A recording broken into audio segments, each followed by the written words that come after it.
وسارعوا إلى المغفرة من ربكم وجنة أرضها السماوات والأرض أعدت للمتقين الذين ينفقون في السراء والضراء والكاظمين الغيظ والعافين عن الناس والله يحب المحسنين والذين إذا فعلوا فاحشة أو ظلموا أنفسهم ذكروا الله فاستغفروا لذنوبهم ومن يغفر الذنوب إلا الله ولم يصروا على ما فعلوا وهم يعلمون أولئك جزاؤهم مغفرة من ربهم وجنات تجری من تحتها الانہار خالدین فیہا ونعم اجر العاملین۔ صدق اللہ العظیم۔ اللہ کے نام سے جو بے انتہا مہربان اور نہایت رحم والا ہے۔ دوڑ کر چلو اس راہ پر جو تمہارے رب کی بخشش اور اس جنت کی طرف جاتی ہے جس کی وسعت زمین اور آسمانوں جیسی ہے، اور وہ ان خدا ترس لوگوں کے لیے مہیا کی گئی ہے جو ہر حال میں اپنے مال خرچ کرتے ہیں، وہاں بدحال ہو یا خوشحال، جو غصے کو پی جاتے ہیں، دوسروں کے قصور معاف کر دیتے ہیں، ایسے نیک لوگ اللہ کو بہت پسند ہیں۔ اور جن کا حال یہ ہے کہ اگر کبھی کوئی فحش کام ان سے سرزد ہو جاتا ہے یا پھر کسی گناہ کا ارتکاب کر کے وہ اپنے اوپر ظلم کر بیٹھتے ہیں تو معاً اللہ انہیں یاد آ جاتا ہے اور اس سے وہ اپنے قصوروں کی معافی چاہتے ہیں، کیونکہ اللہ کے سوا کون ہے جو گناہ معاف کر سکتا ہو، اور وہ دیدہ دانستہ اپنے کیے پر اصرار نہیں کرتے۔ ایسے لوگوں کی جزا ان کے رب کے پاس یہ ہے کہ وہ ان کو معاف کر دے گا اور ایسے باغوں میں انہیں داخل کرے گا جن کے نیچے نہریں بہتی ہوں گی، اور وہاں وہ ہمیشہ رہیں گے۔ کیسا اچھا بدلہ ہے نیک عمل کرنے والوں کے لیے۔ سچ فرمایا ہے اللہ تعالیٰ نے۔ محترم ناظرین، ابھی میں نے آپ کے سامنے سورہ آل عمران کی آیات 133 سے 136 تلاوت کی اور اس کا ترجمہ پیش کیا۔ ان آیات میں بنیادی طور پر یا جن باتوں کی طرف اللہ تعالیٰ ہمیں ہدایت کر رہے ہیں اس میں جو پوائنٹس نکل کر آتے ہیں، نمبر 1، دوڑنا، سبقت لے جانا، یہ ایک دوسرے سے آگے بڑھنا۔ دوسری بات جو اس میں کہی گئی کہ دوڑنا کس طرف، تو دوڑنا مغفرت کی طرف اور دوڑنا جنت کی طرف۔ اور پھر کون سی جنت اور وہ جنت کن لوگوں کے لیے، تو بتایا کہ وہ جنت متقیوں کے لیے۔ پھر آگے متقی کون لوگ، وہ ان کی صفات اللہ تعالیٰ نے گنوائی ہیں، اور پھر آخر میں یہ کہا کہ سب سے بنیادی چیز جو ہے، یہ تمام بدلہ جو ہے نیک بدلہ، وہ ان لوگوں کے لیے جو نیک عمل کرنے والے ہیں۔ یہ 6 بنیادی باتیں ان آیات سے نکل کر ہمارے سامنے آتی ہیں جن پر انشاءاللہ ہم گفتگو کریں گے۔ ہم سب کا یہ ایمان اور یقین ہے کہ اللہ رب العالمین نے یہ دنیا اس لیے پیدا کی کہ وہ یہاں پر امتحان لے کہ کون ہے جو نیک عمل کرنے والے ہیں، کون ہے جو اللہ تعالیٰ کے یہاں جب واپس لوٹتے ہیں تو نیک عمل کے ساتھ جاتے ہیں۔ دوستوں، سب سے پہلے ہم پہلے پوائنٹ پر بات کریں کہ دوڑنے کا حکم دیا گیا اللہ تعالیٰ کی طرف سے۔ اس دنیا کی حقیقت ہمارے سامنے اچھی طرح واضح ہونی چاہیے کہ اللہ تعالیٰ کی نظر میں اس دنیا کی حقیقت مچھر کے پر کے برابر بھی نہیں ہے۔ ہم اگر دنیا پر نظر دوڑائیں سوسائٹی اور گروپس کے خلاف اور فرد کے خلاف، اور اس دنیا پانے کے چکر میں ایک دوسرے سے آگے بڑھنے کی کوشش کر رہے ہیں، اور بدقسمتی یہ ہے کہ اہل ایمان بھی اس میں شامل ہیں جو دنیا کی دوڑ میں ایک دوسرے سے سبقت لے جانے کی اور ایک دوسرے سے آگے بڑھنے کی کوشش کر رہے ہیں۔ تو اللہ تعالیٰ ہم کو یاد دلا رہا ہے کہ اگر کسی طرف سبقت لے جانی ہے اہل ایمان کو، ایک دوسرے سے آگے بڑھنے کی اگر کسی معاملے میں کوشش کرنی ہے تو وہ کیا ہے، وہ ہے مغفرت اور جنت کی طرف۔ اور بھی آیات میں اس کا تذکرہ اللہ تعالیٰ نے کیا ہے۔ ایک جگہ فرمایا کہ ہر ایک کے لیے ایک رخ ہے جس کی طرف وہ مڑتا ہے، بس تم بھلائیوں کی طرف سبقت کرو، جہاں بھی تم ہوگے اللہ تمہیں پا لے گا، اس کی قدرت سے کوئی چیز باہر نہیں۔ اسی طرح سورہ مومنون میں فرمایا اولئک یسارعون فی الخیرات وہم لہا سابقون، یہی وہ لوگ ہیں جو بھلائیوں کی طرف دوڑنے والے اور سبقت کر کے انہیں پا لینے والے ہیں۔ گویا کہ ہمیں یہ اشارہ اللہ تعالیٰ دے رہا ہے، یہ ہدایت دے رہا ہے کہ میں دوڑنا ہے اور ایک دوسرے سے آگے بڑھنا ہے، تو وہ ہے اللہ کی مغفرت اور اس کی جنت، اور اس کی مغفرت اور اس کی جنت انہی لوگوں کے لیے ہے جو نیکیوں کی طرف سبقت کرنے والے ہیں۔ دوسرا اس میں فرمایا گیا کہ مغفرت کی طرف دوڑو۔ دوستوں اور بزرگوں، اللہ تعالیٰ کی رحمت بے پایا ہے اور اس کی رحمت کے بغیر کوئی بھی شخص جنت میں داخل نہیں ہوگا۔ حدیث پاک کا مفہوم ہے، حضرت ابو ہریرہ رضی اللہ تعالیٰ عنہ نے بیان کیا کہ میں نے رسول اللہ صلی اللہ علیہ وسلم سے سنا، حضرت صلی اللہ علیہ وسلم نے فرمایا کہ اللہ کی قسم میں دن میں 70 مرتبہ سے زیادہ اللہ سے استغفار اور اس سے توبہ کرتا ہوں۔ صحیح بخاری حدیث نمبر 6307۔ تو گویا کہ جنت کی طرف جانے کا راستہ اللہ کی مغفرت سے ہو کر نکلتا ہے، اور خود نبی کریم صلی اللہ علیہ وسلم ہم کو آپ نے یہ تعلیم دی کہ خود آپ صلی اللہ علیہ وسلم دن میں 70 مرتبہ اللہ سے استغفار کرتے تھے۔ تو ایک حدیث کا مفہوم یہ بھی آتا ہے کہ لوگوں نے جب اس میں یہ فرمایا جاتا ہے کہ کوئی بھی بندہ جو اللہ کے سامنے پیش ہوگا، جب تک اللہ تعالیٰ اپنی رحمت سے اس کی مغفرت نہیں کر دیں گے تو جنت میں داخل نہیں ہو سکتا۔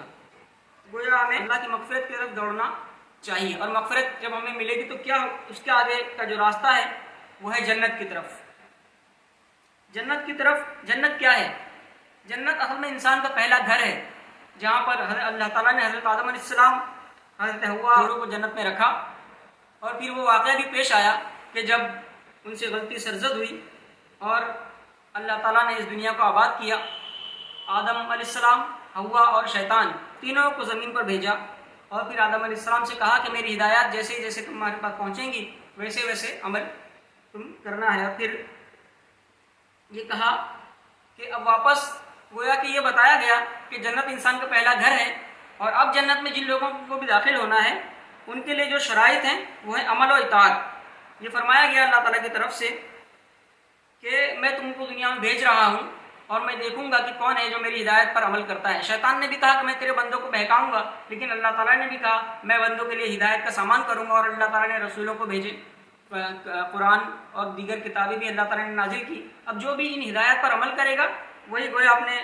پرانے گھر جنت میں دوبارہ داخل ہو سکے گا، اور کامیابی اسی کو قرار دیا اللہ تعالیٰ نے۔ ہم اہل ایمان اس بات پر یقین رکھتے ہیں کہ اصل کامیابی آخرت کی کامیابی ہے، اور اصل کامیابی وہی ہے جیسا کہ فرمایا فمن زحزح عن النار وادخل الجنة فقد فاز۔ کامیاب دراصل وہ ہے جو وہاں آتش دوزخ سے بچا لیا جائے اور جنت میں داخل کر دیا جائے۔ تو وہ ہمارا الٹیمیٹ جو گول ہے وہ جنت ہے، لیکن اس کا راستہ جاتا ہے اللہ تعالیٰ کی مغفرت کس سے ہو کر۔ پھر یہ جنت کن لوگوں کے لیے؟ تو بتایا کہ یہ جنت متقیوں کے لیے، یعنی مغفرت اور جنت کا راستہ ان لوگوں کے لیے کھلے گا جو متقی ہوں، جو پرہیزگار ہوں، جو اپنے رب سے ڈرتے ہوں، اپنے رب کی نافرمانی سے ڈرتے ہوں۔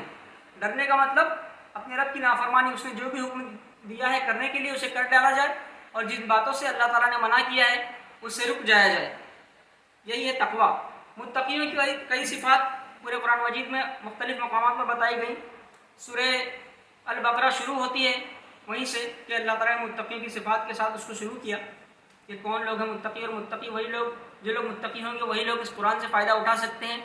اور بھی جگہوں پر الگ الگ صفات بیان کی گئیں۔ کہیں نیکی یہ بتایا گیا کہ نیکی کیا ہے، اور جو لوگ متقی ہوتے ہیں وہ نیک ہوتے ہیں، تو نیک لوگوں کے اندر کیا خصوصیات ہوتی ہیں۔ سورہ البقرہ کی آیت نمبر 177 جو آیت البر کے نام سے مشہور ہے، وہاں بھی کئی ساری صفات، اسی طرح سورہ مومنون میں بھی کئی ساری صفات اللہ رب العالمین نے گنوائی ہیں۔ تو یہ جنت اور یہ مغفرت کا راستہ انہی لوگوں کے لیے کھلے گا جو متقی ہوں گے، پرہیزگار ہوں گے، اور اللہ تعالیٰ کی نافرمانی سے ڈرتے ہوں گے۔ اور پھر آگے ان کی صفات گنائی، الگ الگ کر کے گنوائی ہیں 6 صفات۔ یہ ان خدا ترس لوگوں کے لیے مہیا کی گئی، یعنی کہ یہ جنت ان لوگوں کے لیے ہے جو کیا کرتے ہیں، ہر حال میں اپنے مال خرچ کرتے ہیں، خواہ بدحال ہو یا خوشحال۔ کسی بھی حال میں اللہ تعالیٰ نے جو بھی ان کو رزق دیا ہے اس میں وہ بخل یا کنجوسی نہیں کرتے، بلکہ جو کچھ بھی ان کے پاس ہے اس میں سے جتنا کچھ بھی وہ خرچ کر سکتے ہیں اللہ کی راہ میں برضا اور رغبت خرچ کرتے ہیں۔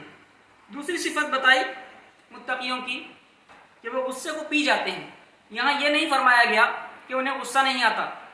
انسان کمزور ہے، انسان جلد باز ہے تو اسے غصہ بھی آتا ہے، لیکن اہل ایمان کی صفت اور اہل تقویٰ کی صفت جو بیان فرمائی یہاں پر اللہ رب العالمین نے کہ وہ غصے کو پی جاتے ہیں۔ غصہ ضرور آتا ہے انہیں، لیکن غصے کو اللہ کے واسطے اس پر صبر کرتے ہیں اور اس کو پی جاتے ہیں، بلا وجہ اس کا اظہار نہیں کرتے۔ پھر اگلی صفت بتائی کہ وہ دوسروں کے قصور معاف کر دیتے ہیں، لوگوں کو معاف کرنے والے ہوتے ہیں۔ اللہ تعالیٰ خود بھی غفور الرحیم ہے، معاف کرنے والا ہے، اور وہ یہی چاہتا ہے اپنے بندوں سے کہ وہ دوسروں کے قصور معاف کرنے والے ہوں۔ تو بندے کو بھی ایسا ہی ہونا چاہیے، جیسا کہ ہم خود بھی چاہتے ہیں کہ اللہ تعالیٰ ہماری مغفرت کرے اور ہمیں جنت میں داخل فرمائے، تو ہمارے اندر یہ صفت بھی ہونی چاہیے کہ ہم دوسرے کے قصوروں کو معاف کرنے والے بنیں۔ اور پھر چوتھی صفت بتائی کہ گناہ کا ارتکاب ہو جائے تو توبہ کرتے ہیں۔ انسان کمزور ہے، بشر ہے، اس سے گناہ سرزد ہو جاتے ہیں، انجانے میں یا جان بوجھ کر بھی، صغیرہ بھی اور کبیرہ بھی۔ لیکن نیک لوگوں کی، اہل ایمان کی، اور جو اللہ تعالیٰ کے پر ایمان رکھتے ہیں اور اس کی طرف پلٹنا چاہتے ہیں، ان کی جو صفت بتائی ہے وہ یہ بتائی کہ اگر ان سے گناہ سرزد ہو جائے تو فوراً انہیں اللہ یاد آ جاتا ہے، اللہ کی یاد انہیں آ جاتی ہے، اللہ کے حساب کتاب لینے کا دن ان کو یاد آ جاتا ہے، اور پھر وہ اللہ سے توبہ کرتے ہیں۔ اور توبہ کیسی کرتے ہیں کہ پھر اس کے بعد وہ پانچویں صفت جو بتائی اسی سے جڑی ہوئی کہ وہ اس گناہ پر اصرار نہیں کرتے۔ جس گناہ سے وہ توبہ ایک بار کر لیتے ہیں پھر وہ اس کو دوبارہ نہیں کرتے، جان بوجھ کر جو ہے اس پر دوبارہ عمل نہیں کرتے۔ تو یہ 5 صفت بتائی گئی، اور پھر آخر میں بتایا کہ یہ جو تمام بدلہ ہے یہ ان لوگوں کے لیے جو عمل کرنے والے ہیں۔ جیسا کہ ابھی میں نے پہلے ہی بتایا، حدیث کا مفہوم ہے کہ کوئی بھی شخص اپنے عمل کی بنیاد پر جنت میں داخل نہیں ہوگا، بلکہ اللہ کی مغفرت اور اس کی رحمت کے بعد وہ جنت میں داخل ہوگا۔ لیکن اس کی مغفرت اور اس کے رب کی رحمت کی طرف لے جانے کا جو راستہ ہے وہ عمل سے ہو کر گزرتا ہے۔ عمل کے تعلق سے بہت ساری آیات ہم کو قرآن مجید میں مل جائیں گی۔ سب سے پہلے سورہ عنکبوت کی آیت نمبر 2 میں پیش کروں آپ کے سامنے، جس میں اللہ رب العالمین نے فرمایا احسب الناس ان یترکوا ان یقولوا آمنا لا یفتنون، کیا لوگوں نے یہ سمجھ رکھا ہے کہ وہ بس اتنا کہنے پر چھوڑ دیے جائیں گے کہ ہم ایمان لائے اور ان کو آزمایا نہ جائے گا۔ اسی طرح سورہ بقرہ آیت نمبر 82 میں کہ والذین آمنوا وعملوا الصالحات اولئک اصحاب الجنہ ہم فیہا خالدون، اور جو لوگ ایمان لائے اور نیک عمل کریں گے وہی جنتی ہیں اور جنت میں وہ ہمیشہ رہیں گے۔ تو یہاں بھی گویا ایمان لانے کے ساتھ ساتھ جو چیز ضروری ہے اس کے ساتھ وہ ہے عمل۔ اسی طرح ایک جگہ فرمایا کہ جو لوگ ایمان لائے اور نیک عمل کریں، اللہ نے ان سے وعدہ کیا کہ ہم ان کی خطاؤں سے درگزر کیا جائے گا اور انہیں بڑا اجر ملے گا۔ تو گویا کہ تمام دنیا کے بعد جو آخرت کی کامیابی ہے وہ مغفرت اللہ تعالیٰ کی حاصل کرنا اور پھر اس کے بعد جنت میں داخل ہو جانا، یہ ہے اصل کامیابی۔ اور یہ کامیابی اسی وقت ملے گی جب دنیا تعالیٰ کے حکم کے مطابق، اللہ تعالیٰ کے اور اس کے رسول کی ہدایات کے مطابق انسان زندگی گزارے گا اور اس اللہ تعالیٰ کی نافرمانی سے اپنے آپ کو بچا کر لے جائے گا اس دنیا سے، تو وہی شخص اللہ کی مغفرت پا سکتا ہے، اور پھر الٹیمیٹ جو گول ہے، جو کامیابی اصل ہے، وہ جنت میں داخل ہونا، وہ اللہ تعالیٰ ہم کو سرفراز کر سکتا ہے۔ اللہ تعالیٰ سے دعا ہے کہ وہ ہم سب کو اس کی مغفرت اور جنت کی طرف دوڑنے کی اور خالص اللہ تعالیٰ کی رضا کے لیے عمل کرنے کی توفیق عطا فرمائے۔ وآخر دعوانا ان الحمد للہ رب العالمین۔